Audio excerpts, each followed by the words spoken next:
जय हिंद साथियों। बुंदेलखंड के कश्मीर चरखारी क्लब में आप सभी का स्वागत है।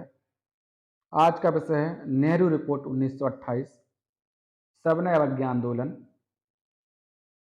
पूना पैक्ट, गांधी जी की 11 सूत्री मांग तथा मोहम्मद अली जिन्ना की 14 सूत्री मांग। हम इन विषयों पर चर्चा करेंगे। पहले विषय पर चर्चा करते हैं नेहरू रिपोर्ट 1928। कांग्रेस ने जब साइमन कमीशन का बहिष्कार किया, तब अंग्रेजों ने भारतीयों के सामने एक चुनौती रखी। वह एक ऐसा संविधान निर्माण कर ब्रिटिश संसद के समक्ष पेश करें जिसे सभी दलों का समर्थन व सहमति प्राप्त हो। कांग्रेस ने इस चुनौती को स्वीकार किया तथा संविधान का प्रारूप तैयार करने के लिए 9 व्यक्तियों की एक कमेटी नियुक्त की गई। पंडित मोतीलाल नेहरू इस कमेटी के अध्यक्ष थे। पंडित मोतीलाल नेहरू इस कमेटी के अध्यक्ष थे, इसलिए इस कमेटी ने जो रिपोर्ट तैयार की वह नेहरू रिपोर्ट कहलाई।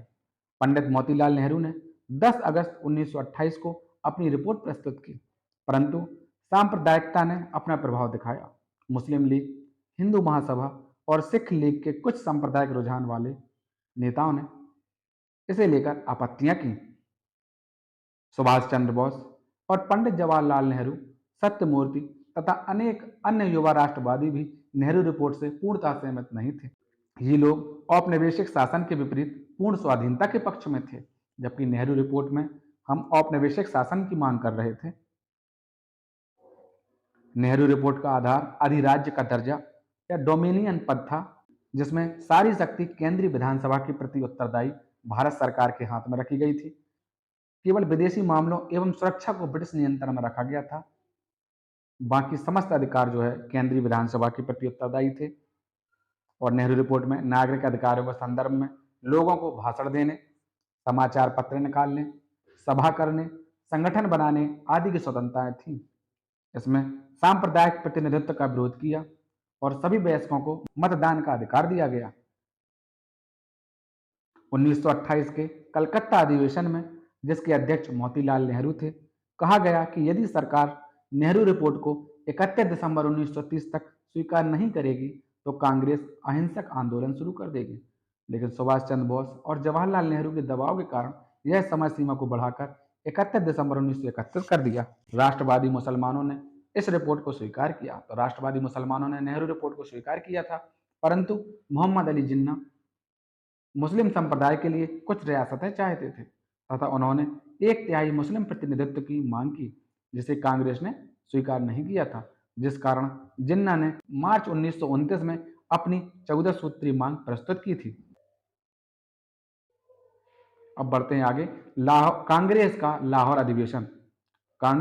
अधिवेशन जो 1929 में हुआ था, जिसमें पूर्ण स्वराज का लक्ष्य रखा था। तो दिसंबर 1929 में कांग्रेस का अधिवेशन लाहौर में हुआ। इस अधिवेशन के अध्यक्ष महात्मा गांधी चुने गए थे, लेकिन उन्होंने अपनी जगह जवाहरलाल नेहरू को अध्यक्ष बनाया था। इस अधिवेशन में स्पष्ट कहा गया कि नेहरू रिपोर्ट को लागू करने की अवधि अब समाप्त हो गई है। जवाहरलाल नेहरू ने कहा कि आज हमारा बस एक ही लक्ष्य है, वह लक्ष्य है स्वाधीनता का लक्ष्य। हमारे लिए स्वाधीनता के मायने हैं ब्रिटिश साम्राज्यवाद से पूर्ण रूप से स्वतंत्रता। इस अधिवेशन में सविनय अवज्ञा आंदोलन शुरू करने की घोषणा की गई और इस सभी में संघर्ष का कार्य महात्मा गांधी पर छोड़ दिया गया। जैसे ही 31 दिसंबर 1929 को मध्य रात्रि का घंटा बजा और कांग्रेस द्वारा कलकत्ता 1928 में एक वर्ष पूर्व दिए गए अल्टीमेटम की तारीख समाप्त हुई, वैसे ही कांग्रेस के अध्यक्ष जवाहरलाल नेहरू ने लाहौर में रावी तट के किनारे भारतीय स्वतंत्रता का झंडा फहराया तथा 26 जनवरी 1930 को तथा 26 जनवरी 1930 को पूर्ण स्वाधीनता दिवस संपूर्ण भारत में मनाने का निश्चय कर लिया। यह प्रतिज्ञा 1947 तक भारत के लोगों द्वारा दोहराई गई। जब भारत पूर्ण स्वतंत्र हुआ और भारत का नया संविधान 26 नवंबर 1949 को बनकर तैयार हो गया, तो संविधान को भी 26 जनवरी 1950 को ही लागू किया गया। अब उसी कारण 26 जनवरी को प्रत्येक वर्ष गणतंत्र दिवस के रूप में मनाया जाता है, क्योंकि इसी दिन 1929 को जो प्रतिज्ञा भारतवासियों ने ली थी वह 26 जनवरी 1950 को पूरी हो गई तथा इसी दिन हमारा नया संविधान लागू किया गया। अब आगे बढ़ते हैं। गांधी जी द्वारा प्रस्तुत 11 सूत्री मांगे 31 जनवरी 1930 को। महात्मा गांधी जी ने अपने पत्र यंग इंडिया के माध्यम से वायसराय लॉर्ड इरविन एवं ब्रिटिश प्रधानमंत्री रैमजे मैकडोनल्ड के सम्मुख सम्मुख 31 जनवरी 1930 को अपनी 11 सूत्रीय मांगे रखी। महात्मा गांधी जी ने लॉर्ड इरविन और ब्रिटिश प्रधानमंत्री रैमजे मैकडोनल्ड के सम्मुख 11 सूत्रीय मांगे रखी। वो क्या 11 मांगे थी? पूर्ण शराबबंदी, पूर्ण रूप से शराब बंद हो, सेना व्यय पे 50% की कटौती की जाए, सिविल सेवा के वेतनों में 50% की कटौती की जाए, राजनीतिक बंदियों की रिहाई की जाए, गुप्तचर विभाग बंद कर दिए जाए या इसमें सुधार किए जाएं, आत्मरक्षा के लिए हथियार या बंदूक रखने के लाइसेंस की स्वीकृति दे दी जाए, विनिमय की दर घटा दी जाए, विदेशी वस्त्रों के आयात पर रोक लगा दी जाए, भारतीय समुद्र तट केवल भारतीय जहाजों के लिए संरक्षित रहे, भू राजस्व में 50% की कटौती की जाए तथा नमक कर को समाप्त कर दिया जाए। नमक के कर को समाप्त कर दिया जाए। निम्न ये 11 मांगे महात्मा गांधी जी ने लॉर्ड इरविन और रैमजे मैकडोनल्ड के सम्मुख रखी। गांधी जी की इन मांगों पर सरकार ने कोई सकारात्मक रुख नहीं अपनाया। फलतः 14 फरवरी 1930 को साबरमती में कांग्रेस की एक बैठक में गांधी जी के नेतृत्व में सविनय अवज्ञा आंदोलन चलाने का निश्चय किया गया। सविनय अवज्ञा आंदोलन 1930-31 गांधी जी द्वारा वायसराय के सम्मुख रखे गए 11 सूत्री मांग पत्र पर विचार न करने के कारण सविनय अवज्ञा आंदोलन आवश्यक हो गया था। गांधी जी ने उस आंदोलन के दौरान अहिंसात्मक ढंग के सरकार के प्रति असहयोग का रवैया अपनाया। इसे ही सविनय अवज्ञा आंदोलन कहा गया। गांधी जी ने आंदोलन शुरू करने से पूर्व एक बार फिर ब्रिटिश सरकार से समझौते का प्रयास किया और इस हेतु लॉर्ड इरविन को 2 मार्च 1930 को एक पत्र लिखा। वायसराय ने इस पत्र का कोई संतोषजनक उत्तर नहीं दिया, इसलिए विवश होकर महात्मा गांधी जी को सत्याग्रह करना पड़ा और गांधी जी ने इसकी शुरुआत प्रसिद्ध दांडी मार्च से की। दांडी मार्च 12 मार्च 1930 से 6 अप्रैल 1930 महात्मा गांधी ने 12 मार्च 1930 को अपने 78 चुने हुए अनुयायियों के साथ साबरमती आश्रम से अपना ऐतिहासिक दांडी मार्च प्रारंभ किया। 5 अप्रैल 1930 को 241 मील लंबी पदयात्रा के बाद दांडी पहुंचे और 6 अप्रैल 1930 को दांडी में अवैध रूप से नमक बनाकर नमक का कानून तोड़ा। इसके पश्चात यह आंदोलन संपूर्ण देश में फैल गया। सुभाष चंद्र बोस ने दांडी मार्च की तुलना नेपोलियन के पेरिस मार्च से तथा मुसोलिनी के रोम मार्च से की थी। धीरे धीरे यह सत्याग्रह पूर्वोत्तर क्षेत्रों में, बंबई में, दक्षिण भारत में, बंगाल में, उड़ीसा तथा असम आदि क्षेत्रों में फैल गया।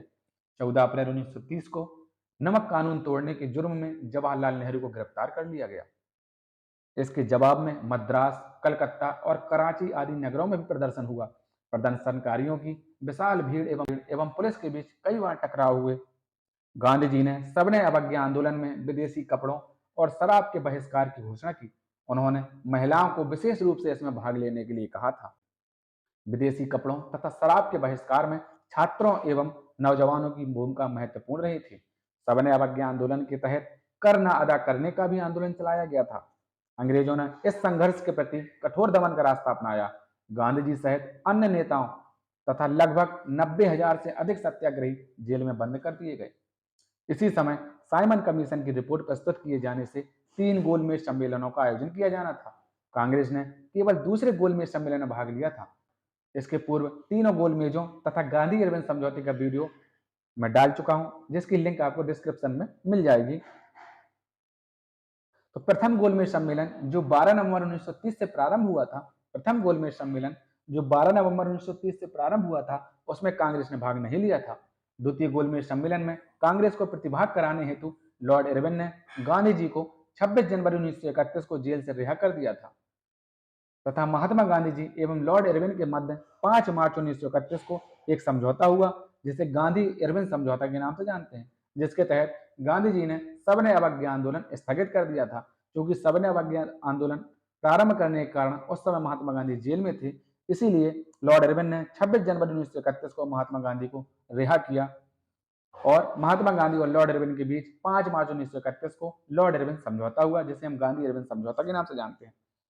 इस समझौते के बाद द्वितीय गोलमेज सम्मेलन जो 7 सितंबर 1931 से प्रारंभ हुआ था, उसमें कांग्रेस की ओर से महात्मा गांधी जी ने भाग लिया। द्वितीय गोलमेज सम्मेलन में कोई निर्णय नहीं निकल पाया और गांधी जी 28 दिसंबर 1931 को निराश होकर इंग्लैंड से वापस आ गए। उन्होंने भारत लौटने के बाद पुनः सविनय अवज्ञा आंदोलन प्रारंभ कर दिया था। अब द्वितीय सविनय अवज्ञा आंदोलन 4 जनवरी 1932 से 7 अप्रैल 1934 तक। गांधी जी के इंग्लैंड प्रवास के समय अंग्रेजों ने इस आंदोलन को बर्बरता से दबाना चाहा था, परंतु द्वितीय गोलमेज सम्मेलन में कोई निर्णय न निकल पाने के बाद गांधी जी के भारत आते ही गांधी जी ने पुनः आंदोलन की बागडोर संभाल ली। अंग्रेजों ने कांग्रेस को अवैध घोषित कर दिया तथा गांधी जी तथा सरदार वल्लभ भाई पटेल सहित लगभग 1,20,000 लोगों को जेल में बंद कर दिया। लोगों में आंदोलन के प्रति उत्साह की कमी को देखते हुए गांधी जी ने 7 अप्रैल 1934 को सविनय अवज्ञा आंदोलन को स्थगित कर दिया था। सुभाष चंद्र बोस एवं जवाहरलाल नेहरू तथा विट्ठल भाई पटेल जैसे नेताओं ने गांधी जी के इस कृत्य की आलोचना की तथा कहा कि गांधी जी के इस निर्णय से पिछले 13 वर्षों की मेहनत तथा कुर्बानियों पर पानी फेर दिया है। इसके पश्चात गांधी जी ने सत्याग्रहों से कुछ दूरी बना ली और अक्टूबर 1934 से अपना पूरा समय हरिजनों के कल्याण में लगाने का निर्णय लिया तथा सक्रिय राजनीति से स्वयं को हटा लिया।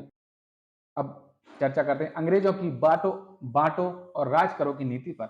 सांप्रदायिक पंचाट जिसे कम्युनल अवार्ड कहते हैं, इसकी घोषणा 16 अगस्त 1932 को हुई थी। अंग्रेजों की बांटो और राज करो की नीति का असली रूप तब सामने आया जब ब्रिटिश प्रधानमंत्री रैमजे मैकडोनाल्ड ने 16 अगस्त 1932 ईस्वी को सांप्रदायिक निर्णय प्रस्तुत किया। इसके तहत प्रत्येक अल्पसंख्यक समुदाय के लिए विधानमंडलों में कुछ सीटें सुरक्षित कर दी गई, जिनके सदस्यों का चुनाव पृथक निर्वाचन मंडलों द्वारा किया जाना था। मुसलमान और सिख तो पहले से ही अल्पसंख्यक माने जाते थे। अब नए कानून के तहत अंग्रेजों ने दलित वर्ग को भी अल्पसंख्यक मानकर हिंदुओं से अलग कर दिया था। इसके पश्चात महात्मा गांधी जो उस समय जेल में थे, उन्हें भारी दुख पहुंचा, तो उसके पश्चात पूना समझौता हुआ था। हम चर्चा कर लेंगे पूना समझौता पर, जो 26 सितंबर 1932 को हुआ। सांप्रदायिक निर्णय के समय गांधी जी पूना के यरवदा जेल में थे।